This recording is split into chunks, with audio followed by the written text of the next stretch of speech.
Incident ఏదైతే ఉందో మీరు చూసి ఉండింటారు. సో ఈ మీడియాని కంట్రోల్ చేయడం నేపాల్ అనేది రైట్ డెసిషన్ అంటారా? చాలా రాంగ్. ఒక సామాన్యుడికి అండ ఉంది అంటే ఒక మీడియా ఒక్కటేనా?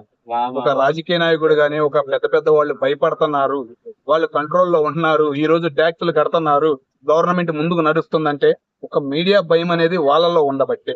ఎందుకంటే గవర్నమెంట్ అధికారులకు భయపడతలేదు, పోలీసులకు భయపడతలేదు, ఎవరికి భయపడతలేదు, ఒక మీడియాకే భయపడుతున్నారు, ట్యాక్సులు కడుతున్నారు, ముందుకు వస్తున్నారు. ఎందుకు ఆ మాట అన్నానంటే ఇప్పుడు ఏడ రైడ్స్ అనేది జరగట్లా.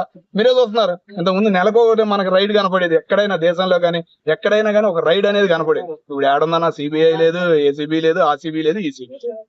నేపాల్ గవర్నమెంట్ ఏమంటుందంటే రాముడు మా దేశంలో పుట్టాడు, మా దేవుడు అని చెప్పేసి ప్రచారం చేశారు.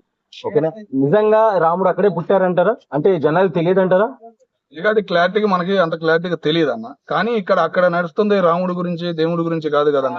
సోషల్ మీడియా, ఒక సోషల్ మీడియా ఉన్నవాడిని బయట పెట్టింది. అక్కడ ఉన్నవాడి రాజకీయాన్ని బయట పెట్టేవాడికి సామాన్యుడికి కోపం వచ్చి ముందుకు వచ్చి సోషల్ మీడియాకి సపోర్ట్ పలికాడు. ఈ రోజు ఒక స్టూడెంట్ అనేవాడు బయటకు వచ్చాడంటే మెయిన్ దాని వల్లే.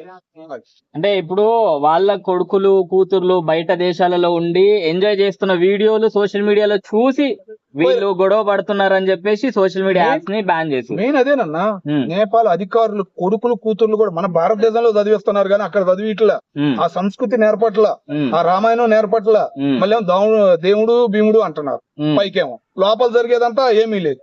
ఒక ఎమ్మెల్యే చూశారుగా, ఆ ఎమ్మెల్యేకి ఒక హెలికాప్టర్ వచ్చేసి వాడి సామాన్లు వాడి ఇంట్లో వేసుకుని వెళ్ళారంటే వాడికి ఎంత డబ్బు, వాడు డబ్బు ఉంది కాబట్టి వాడు వెళ్ళగలిగాడు, లేకపోతే వెళ్ళగలిగేవాడేనా? మరి ఒక హెలికాప్టర్ వచ్చిందంటే మరి అర్థం చేసుకోండి అట్లా. సో మరి వాళ్ళ పిల్లలు చేసే ఎంజాయ్మెంట్ తెలియద్దని చెప్పేసి ఇట్లా సోషల్ మీడియా యాప్స్ బ్యాన్ చేయడం కరెక్ట్ అంటే ఇంకా రాంగ్.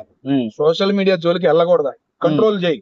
నీకు ఎంత లిమిట్ అంత లిమిట్ కే కంట్రోల్ చేయాలి, మరీ దాటకుండా కంట్రోల్ చేయి. అంతేగాని నువ్వు శాంతం తీసేసి సామాన్యుడు ఒక గుండెకాయని తీసేస్తానంటే ఎవరు ఊరుకుంటారనా? ఎవరు ఊరుకోరు. మిగతా దేశాల్లో కూడా చూస్తున్నారు కదా. ఇప్పుడు నీ దేశం ఎంతో గట్టు దేశం, సెక్యూరిటీ అనుకున్నారు, ఏమైంది ఇప్పుడు ఆర్మీ చేతికి వెళ్ళేది. అది ఆ ఆర్మీ కూడా లేకపోతే ఏంది నీ పరిస్థితి? నువ్వు ఇప్పుడు ఎటు పారిపోయావో, ఎక్కడ ఉండవో, నీ అధికారులు ఏడుండారో, ఎమ్మెల్యేలు ఏడుండారో అని కాలంలో పడేసి కొట్టారు ఒక ఎమ్మెల్యేని. మరి అట్లాంటి పరిస్థితి నీకు వచ్చిందంటే ఇంకేం ప్రయోజనం చెప్పు? నీకేం పేరు ఉంటుంది? ఇంకా 40 ఏళ్ళు 30 ఏళ్ళు బతుకుతారు అధికారులు కానీ. అంతా 40 ఏళ్ళు 50 ఏళ్ళు వాళ్ళే. ఇంకా 30-40 ఏళ్ళు ఉంటే ఆ అవమానం జరిగి వాళ్ళు ఎట్లా భరించగలరు, ఎట్లా తిరగగలరు, సామాన్యుల దగ్గరికి ఎట్లా వెళ్ళగలరన్నా చాలా ఇబ్బంది పడతారు. నేపాల్ పిఎం రాజీనామా చేయడానికి రీజన్ ఏంటి? రీజన్ మెయిన్ అదేనన్నా, కంట్రోల్ చేయలేకపోయాడు. సామాన్యుడిని కంట్రోల్ చేయడం అంటే చాలా కష్టం అన్నా. సామాన్యుడి జోలికి ఎవరు వెళ్ళకూడదు అనేది ఒక ఉదాహరణ ఈ రోజు నేపాల్లో మనకు కనపడింది. 19 మంది చనిపోయారు అన్న. స్టూడెంట్లు చాలా ఇబ్బంది, అది చాలా బాధేసింది అన్న. స్టూడెంట్లకు కూడా ఆ వీడియోలు అక్కడ మనకి బయటికి రాలేదు కానీ అక్కడ ఉన్న లోకల్ స్టూడెంట్లు మన వాళ్ళు చాలా మంది ఉన్నారు.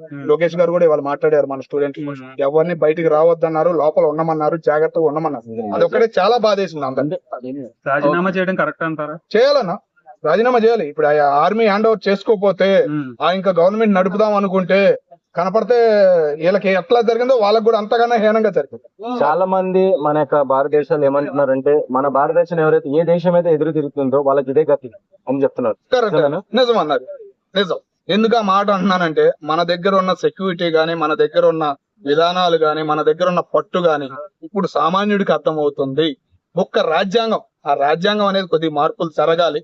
జరిగితే మనమే అమెరికాను కూడా దాటేసే అవకాశాలు ఉన్నాయనే ఆశ మొదలైందాం. Super, thank you.